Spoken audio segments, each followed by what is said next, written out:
یتیما فآویٰ۔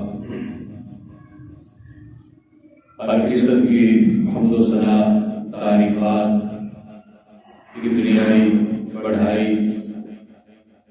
اللہ رب العالمین کی ذات کے لیے، جو چاہے تو قطروں کو سمندر بنا دے، اور جو چاہے تو ایک یتیم کو پوری انسانیت پر برتری عطا فرما دے۔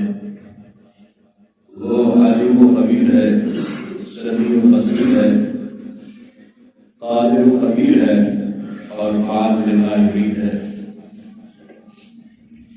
اور ہر قسم کے درود و سلام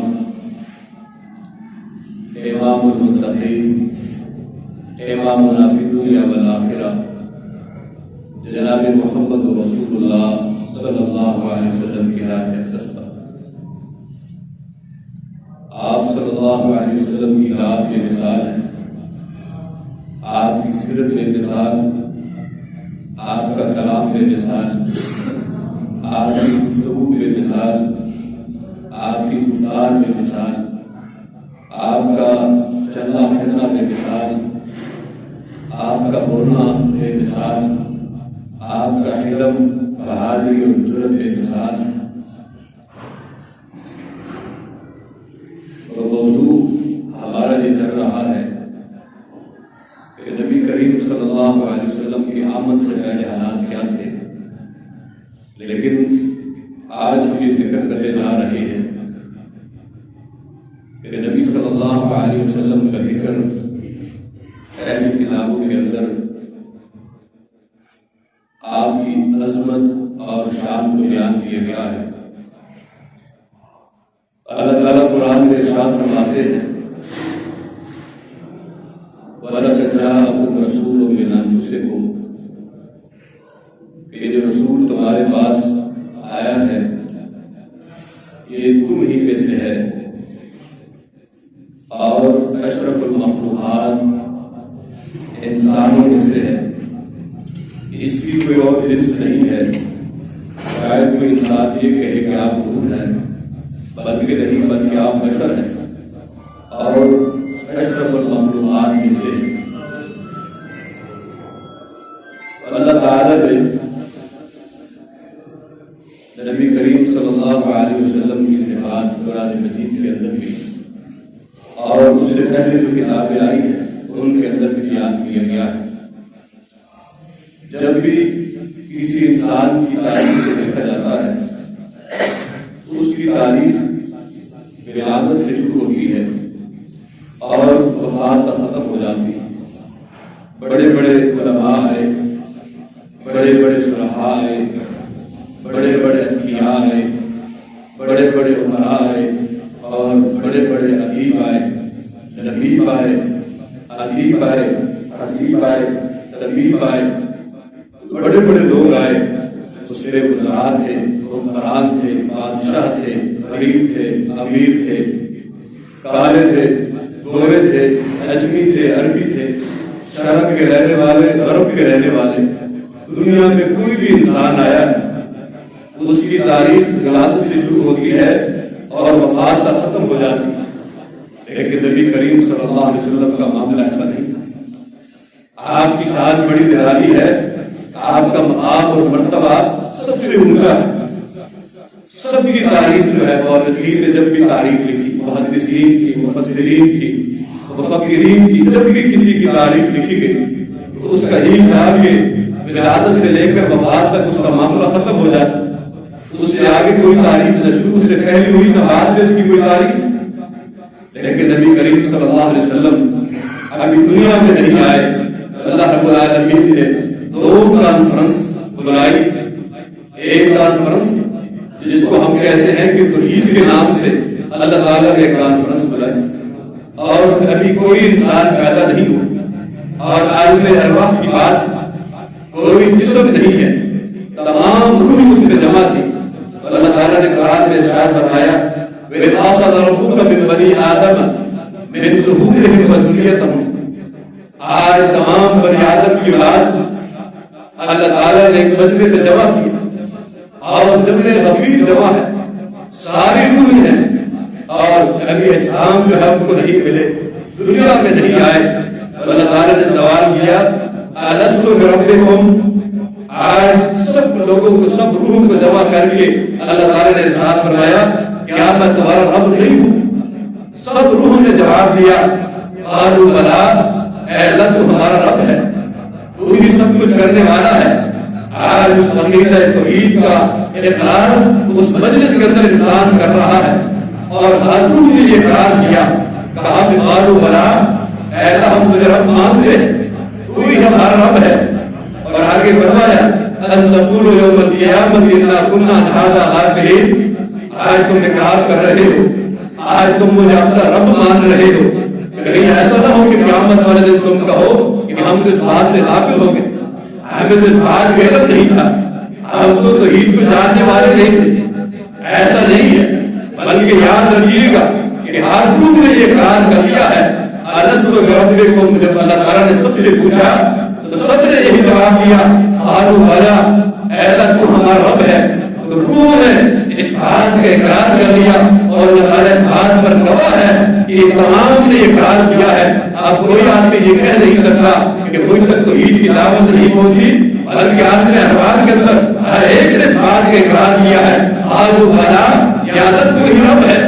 آج انسان دنیا میں آیا ہے اور اس بات سے غافل ہو چکا ہے، اپنے رب کو رب ماننے کے لیے تیار نہیں ہے، حالانکہ اس وقت ہے وَإِذْ أَخَذَ رَبُّكَ مِنْ بَنِي آدَمَ، اللہ تعالیٰ نے یہ عہد لیا، وعدہ لیا کہ اے بندے مجھ سے عہد کر کے جا، وعدہ کر کے جا الست بربکم، کیا میں تمہارا رب نہیں ہوں؟ سب نے جواب دیا قالوا بلا، اے اللہ تو ہمارا رب ہے۔ آج انسان اس بات کو بھول چکا ہے، آج اس کی الوہیت کو بھول چکا ہے، آج اس کے اسماء و صفات کو بھول چکا ہے، آج رب کی شان و عظمت مقام و مرتبے کو انسان بھول چکا ہے۔ اور اس وقت یہ اقرار کر کے آیا تھا کہ ایک کانفرنس ہوئی اور سب آدمیوں نے ایک چیز کا اقرار کیا ہے۔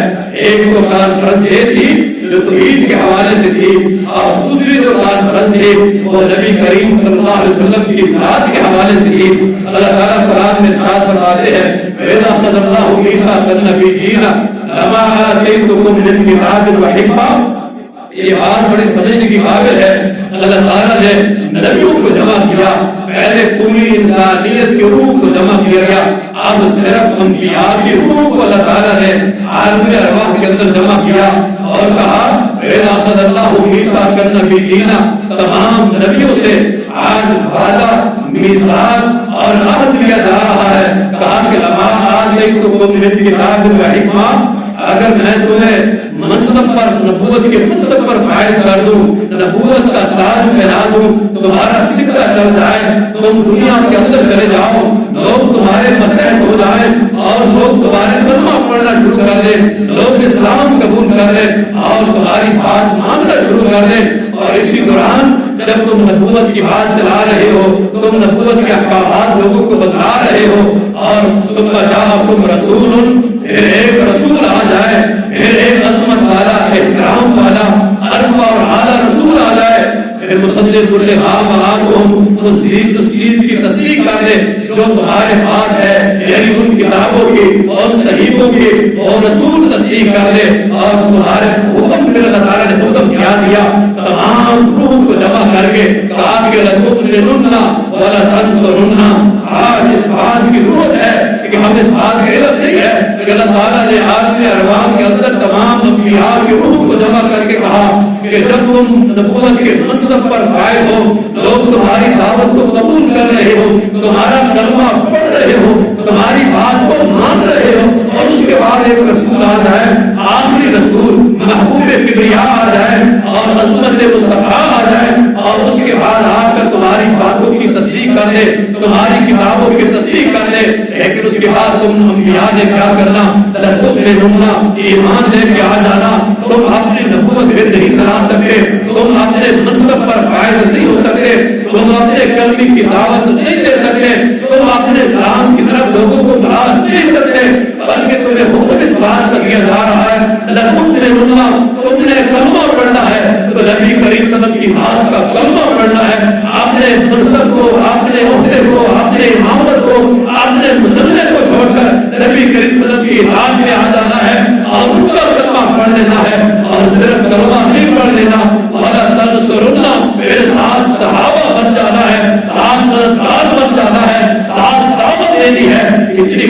بعد اس مجلس میں اللہ رب العالمین نے تمام نبیوں کو یہ بات کہہ دی کہ ایک نبی آ جائے پھر کسی کی بات نہیں کر سکتی، پھر کسی کا منصب اور کسی کا قول نہیں چل سکتا۔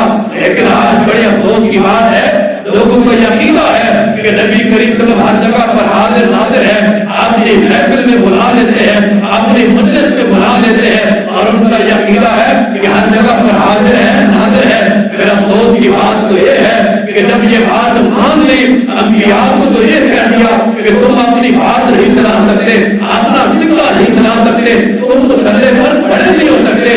آج اگر نبی ہر جگہ پر حاضر ناظر ہے تو بتاؤ پھر دوسرا آدمی مسلے پر کیسے جا سکتا ہے؟ پھر دوسرے آدمی کی بات کیسے مانی جا سکتی ہے؟ پھر کسی ولی کا، کسی پیر کا اور کسی امام کا کسی کے قول کو نہیں مانا جا سکتا۔ اور اتنی بڑی دلیل آ چکی ہے کہ عالم ارواح کے اندر تمام نبیوں نے اس بات کا اقرار کیا ہے۔ اللہ رب العالمین نے جہاں تک بات ختم نہیں کی اس کے آگے بھی ارشاد فرمایا قال اقررتم علی ذلکم مصری، کیا تم اس بات پر عہد کرتے ہو؟ کیا تم میری بات کو قبول کرتے ہو؟ ہاں، اگر تم قبول کرو گے تمہیں منصب ملے گا، عہدہ ملے گا، نبوت ملے گی۔ اگر تم میرے نبی پر ایمان لانے کے لیے تیار نہیں ہو، اگر اس کی بات کو قبول کرنے کے لیے تیار نہیں ہو تو تمہیں نبوت نہیں مل سکے۔ تمام انبیاء نے اس بات پر کہا قالوا اقررنا، ہم ایمان لائیں گے، ہم ان کی مدد کریں گے، ہم ان کا ساتھ دیں گے۔ اور اس کی دو مثالیں میں آپ کے سامنے رکھتا ہوں۔ ایک وہ عیسیٰ علیہ السلام جب قیامت کے قریب آئیں گے اور اس کے بعد آ کر اپنا کلمہ، اپنی بات اور اپنی نبوت کی بات نہیں چلائیں گے، بلکہ ان کا کلمہ بھی یہی ہوگا اشہد ان لا الہ الا اللہ و اشہد ان محمد رسول اللہ۔ یہ کلمہ پڑھ کر لوگوں کو اسی بات کی دعوت دیں گے، اپنی کوئی بات، اپنا کوئی جملہ، اپنا کوئی کلام، اپنی کوئی دعوت وہ نہیں دیں گے، بلکہ نبی کریم صلی اللہ علیہ وسلم کی امتی بن کر پھر اس دعوت کو آگے بڑھائیں گے۔ ایک مثال تو یہ ہے، پھر دوسری مثال یہ ہے کہ جب مسجد اقصی کا واقعہ آتا ہے اور اللہ رب العالمین نے تمام نبیوں کو مسجد اقصی میں جمع کیا اور اس میں آدم صفی اللہ بھی ہے، نوح نبی اللہ بھی ہے، ابراہیم خلیل اللہ بھی ہے، اسماعیل نبی اللہ بھی ہے، عیسیٰ روح اللہ بھی ہے، بڑے بڑے انبیاء ہیں اور مسجد اقصی میں جمع ہے۔ لیکن انتظار میں ہے آج کون امامت کروائے گا؟ اتنے جلیل قدر اور اتنے عظمت والے انبیاء ہونے کے باوجود سارے جو ہے انتظار میں کھڑے ہیں، اور اسی دوران جو ہے نبی کریم صلی اللہ علیہ وسلم آتے ہیں اور اتنے انبیاء ہونے کے باوجود بھی مصلی پر کھڑے ہوتے ہیں، امامت پر کھڑے ہوتے ہیں۔ تو نبی کریم صلی اللہ علیہ وسلم نے تمام انبیاء کو جماعت کروائی تو معلوم ہوا کہ اتنے انبیاء ہونے کے باوجود بھی آپ کی عظمت، آپ کا مقام اور آپ کا مرتبہ تمام نبیوں سے افضل ہے، تمام نبیوں سے اعلیٰ ہے۔ اور آپ کی بات پر جب آپ کا جملہ آ جائے، آپ کی حدیث آ جائے، آپ کا فرمان آ جائے، پھر کسی اور کی بات نہیں کر سکے۔ یہ تو وہ ذکر تھا جو اللہ تعالیٰ نے عالم ارواح کے اندر اپنے نبی کا کیا اور تمام نبیوں سے اس بات کا اقرار کیا۔ آگے چلتے ہیں، ابراہیم علیہ السلام ذرا بیت اللہ میں جاتے ہیں، مکہ مکرمہ کی بات کرتے ہیں۔ ابراہیم علیہ السلام بیت اللہ کو تعمیر کر رہے ہیں، معمار بھی بڑا اعلیٰ، مستری بھی بڑا اعلیٰ نبی ہے اور بیت اللہ کی اینٹیں لگا رہا ہے، اور مزدور کون ہے؟ اور ان کا بیٹا اسماعیل نبی اللہ آج مزدوری کر رہا ہے اور اینٹیں پکڑا رہا ہے۔ بیت اللہ کی تعمیر جاری ہے اور بڑے باپ بھی بڑا خوش ہے، بیٹا بھی بڑا خوش ہے کہ بیت اللہ کو تعمیر کر رہے ہیں، مقام بھی بڑا اعلیٰ ہے، جگہ بھی بڑی اعلیٰ ہے اور اس پر یہ تعمیر جاری ہے۔ تعمیر مکمل کرنے کے بعد ابراہیم علیہ السلام ذرا پیچھے ہٹ کے کھڑے ہوتے ہیں، بیت اللہ سامنے ہے۔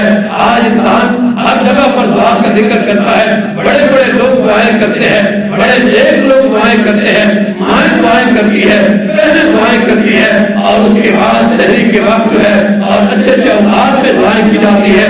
لیکن آج دیکھیے دعا کرنے والا کون ہے؟ ابراہیم اللہ ہے، بیت اللہ جگہ کا نام ہے اور اللہ رب العالمین عرش سے دیکھ رہا ہے۔ آج اس جگہ پر ابراہیم علیہ السلام اپنے بیٹے کے ساتھ کھڑے ہو کر یہ بیٹا جو ہے آمین کہہ رہا ہے اور دعا کیا ہے ربنا وبعث فیہم رسولا من انفسہم یتلو علیہم آیاتک، اے اللہ ایسا پیغمبر ہے جو انہی میں سے ہو اور باتیں سکھائے. آج اللہ رب العالمین نے ابراہیم علیہ السلام نے جب یہ دعا کی اور کہا کہ یا اللہ میں تو وہ ہوں جب مشکل وقت آیا پریشانی آئے میں نے کسی وقت بھی تجھے نہیں چھوڑا. اگر ماں کی ممتا تھی میں نے ماں کی ممتا کو قربان کیا, میں نے اپنے باپ کی محبت کو قربان کیا, میں نے اپنے خاندان کی عروت کو قربان کیا. اگر مجھے آگ میں ڈالا گیا تو میں آگ میں کود گیا. اگر نمرود کے سامنے مجھے حق بیان کرنے کا موقع ملا میں نے وہاں حق بیان کیا. جب بیٹے کی قربانی آئی میں نے اس کے گلے پر چھری رکھی. لیکن آج وقت یہ ہے ساری باتیں میں نے تیری مانی. آج ابراہیم علیہ السلام کہتے ہیں کہ اللہ میری بات قبول کر. اللہ رب العالمین کہتے ہیں اے ابراہیم ذرا اپنے لب کو ہلا تو صحیح, اپنے ہونٹوں کو ہلا تو صحیح, اپنے ہاتھوں کو اٹھا تو صحیح, اپنے دامن کو اٹھا تو صحیح. میں تیری دعا قبول کروں گا اور میرے ہاتھ نیچے ہونے سے پہلے پہلے میں تیری دعا قبول کر لوں گا. اور دعا کیا تھی ربنا وابعث فیہم رسولا, اے اللہ ایک رسول بھیج جو انہیں میں سے ہو. اور اس کے بعد وہ قرآن و سنت کی بات سکھائے. یعنی نبی صلی اللہ علیہ وسلم کی جو آمد ہے, آپ کی آمد ہے وہ ابراہیم اللہ کی دعا ہے. آپ دعا کرنے والے تھے اور اس کے بعد ابراہیم علیہ السلام کا بیٹا اسماعیل جو ہے آمین کہنے والے تھے اور اللہ رب العالمین کی دعا سن رہا تھا. اللہ نے دعا قبول کی لیکن دعا مانگی کس کے لیے جا رہی تھی؟ نبی کریم صلی اللہ علیہ وسلم کی ذات کے لیے یہ دعا مانگی جا رہی تھی کہ اللہ ایک رسول بھیجے. ابراہیم اللہ کی دعا کو اللہ تعالیٰ نے قبول کیا اور نبی کریم صلی اللہ علیہ وسلم کی آمد ہوئی. اس کے بعد بات کو آگے لے کر چلتے ہیں کہ نبی کریم صلی اللہ علیہ وسلم کا جو ذکر ہے وہ تورات کے اندر بھی آتا ہے. اور موسیٰ علیہ السلام پر جو کتاب نازل کی گئی اللہ رب العالمین قرآن میں ارشاد فرماتے ہیں الذین یتبعون الرسول النبی الأمی الذی یجدونہ مکتوبا عندہم فی التوراۃ والانجیل. یہ وہ نبی ہے جس کا ذکر اللہ تعالیٰ نے تورات کے اندر بھی کیا ہے, انجیل کے اندر بھی کیا ہے. یعنی یہ سارے اوصاف تھے, یہ یہودی اس بات کو جانتے تھے. اللہ تعالیٰ قرآن میں ارشاد فرماتے ہیں الذین آتیناہم الکتاب یعرفونہ کما یعرفون ابناءہم. یہودی تو اس طرح جانتے تھے جس طرح کوئی اپنے بیٹوں کو جانتا ہے. یعنی نبی کریم صلی اللہ علیہ وسلم کے اوصاف سے وہ سارے لوگ واقف تھے, لیکن اس کے باوجود بھی انہوں نے کلمہ نہیں پڑھا, آپ پر ایمان نہیں لے کر آئے اور ضد پر آ گئے. لیکن اللہ رب العالمین نے تورات کے اندر بھی ذکر کیا ہے. ایک حدیث کے اندر آتا ہے نبی کریم صلی اللہ علیہ وسلم کی صفات کا ذکر تورات کے اندر موجود ہے اور صحابی سے پوچھا جاتا ہے بتائیے تورات کے اندر آپ کی صفات کیا تھی؟ آپ کی صفات یہ بیان کی گئی, آپ کی صفات یہ ہے انت عبدی و رسولی. اللہ تعالیٰ کہتے ہیں تو میرا بندہ ہے اور میرا رسول ہے. اور اس کے بعد آگے فرمایا کہ ایسی صفات ہے آپ جو ہے اپنی آواز کو بازاروں میں اونچا کرنے والے نہیں تھے, آپ سخت مزاج نہیں تھے, آپ سخت دل نہیں تھے. اور یہ سارے اوصاف جو تھے اس کتاب کے اندر موجود ہے. یعنی تورات کے اندر بھی یہ اوصاف نبی کریم صلی اللہ علیہ وسلم کے ذکر کیے گئے. اور ایک اوصاف یہ بھی ہے کہ آپ کبھی بھی برائی کا بدلہ برائی سے نہیں دیتے ولکن یعفو, لیکن آپ معاف کر دیتے. بتائیے یہ اوصاف قرآن کے اندر بھی ہو, انجیل کے اندر بھی ہو, قرآن کے اندر بھی, احادیث کے اندر بھی آپ کے اوصاف بیان کیے. لیکن آج مسلمانوں کی حالت کیا ہے؟ ہم سخت دل ہے, سخت مزاج ہے, نرم دلی ہمارے اندر نہیں پائی جاتی. بازاروں کے اندر شور و غول کرنے والے ہیں اور آپ کی یہ صفات نہیں تھی بلکہ آپ کو معاف کرنے والے, درگزر کرنے والے تھے. جو دشمن بھی تھے ان کو بھی آپ نے معاف کر دیا.